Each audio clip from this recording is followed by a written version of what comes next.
Namaste. Welcome back to my channel, guys. I'm Jill Loftus of Newt Astrology, and I'm here for your weekly planetary energy forecast for the week of September 27th. So, wow, we're moving through the month and rapidly approaching some of the more interesting astrology of the year. Now, there's a primary feature of this week. You've probably been feeling it coming up, but the first thing that we're going to talk about to maximize and mitigate is Mercury Retrograde. So it is Mercury Retrograde season once again. We've been in the shadow for several weeks now, and we're going to be in the retrograde. It goes direct on October 18th. So, standard Mercury Retrograde protocol.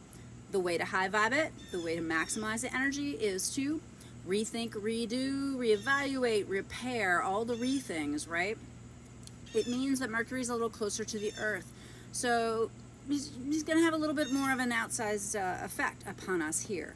And so just, you know, the best way to manage that is with patience. You have to be patient. If you think they didn't get the email, they probably didn't. If you think they misunderstood you, they probably did. If you are relying on technology, have your backup systems ready. Have a plan A, plan B, and plan C, okay? Those are the ways to mitigate the energy, mitigate any possible difficulties. Now keep in mind that Mercury is also in the sign of Libra, so this could bring a lot of conversations around partnerships and collaborations and things like that.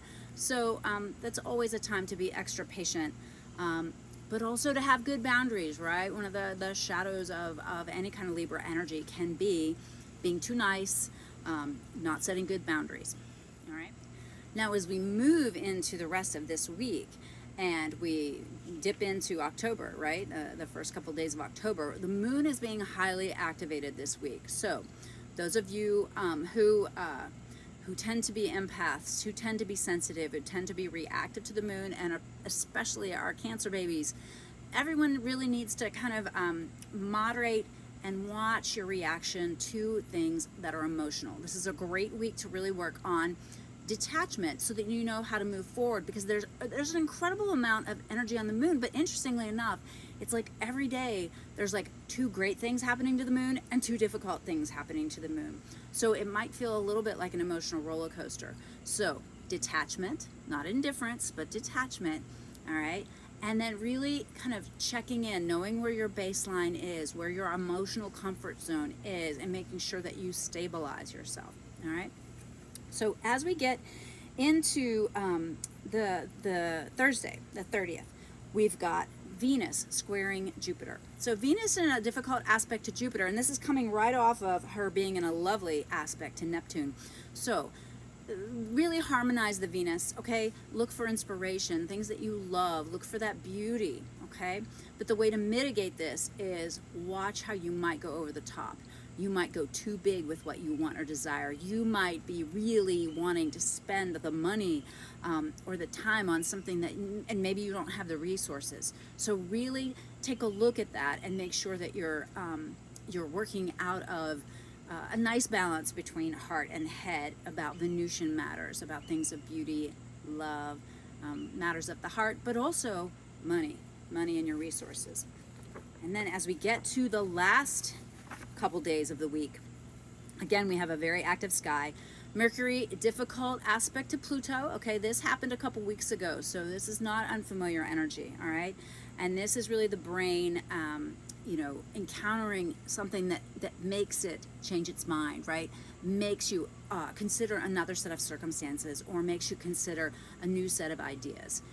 As my teacher Goswami Kriyananda would say, it makes you think the new thought, right? And sometimes that's the thing. We have to be able to think the new thought. We have to be able to break down our belief system so that it can be reformed on the reality of the moment.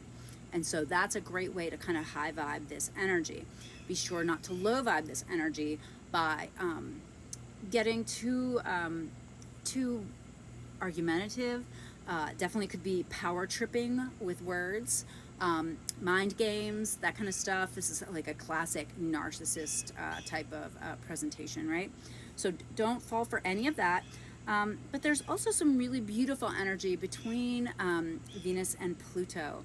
And so again, the whole idea of what's important to you, how you spend your money, time, and energy are themes that are going to be woven throughout this week. And so reevaluate. Take a look at what you're spending time and money on. And never forget, this is a great quote, and I can't remember who said it, but how you live your days is how you live your life. Okay? It's not about the peak moments. It's about the daily grind and how you find beauty and joy and pleasure and happiness in your everyday life. All right, well, so I hope that was really helpful for you. Welcome to October.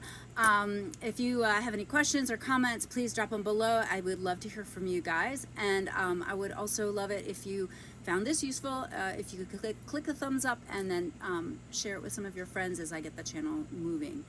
All right, so join me next Sunday again for your next Planetary Energy Forecast, Mondays on Instagram. I'll see you then. Bye.